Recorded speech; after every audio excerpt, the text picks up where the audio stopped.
So hi, இது என்ன வீடியோனா, so எல்லாருக்குமே யூஸ் ஆகுற மாதிரி தான். நம்ம பூவை வந்து எப்படி ஸ்டோர் பண்ணுறதுங்கிறது தான் எனக்கு தெரிஞ்சதை சொல்கிறேன். நானும் ஸ்டார்டிங்லேயே பார்த்தீங்கன்னா பூவை அப்படியே கவர்லேயே போட்டு அப்படியே வச்சுருவேன். அது எப்படின்னா ஃப்ரிட்ஜை ஓப்பன் பண்ணாங்களே பார்த்தீங்கன்னா பூவோட வாசனை வந்துட்டே இருக்கும். மாவு வச்சுருந்தா மாவில் பூ வாசனை அடிக்கும். குழம்பு வச்சுருந்தா குழம்புல ஊற்றி சாப்பிடவே முடியாது, எல்லாமே டேஸ்ட் ஆகிடும். ஆனால் அந்த மாதிரி இல்லாமல் பூ கட்டினதுக்கப்புறம் இந்த மாதிரி கவர்ல போட்டுட்டு ஒரே ஒரு நாட்டு போடுறது மாதிரி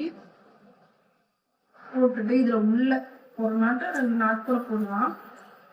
ஸோ இதுல உள்ள ஏற வந்துட்டு இப்படி எடுத்துருக்கு. உள்ள எந்த காற்றும் இல்லாம ஃபுல்லா அப்படி எடுத்துட்டீங்கன்னா ஏறலாம்.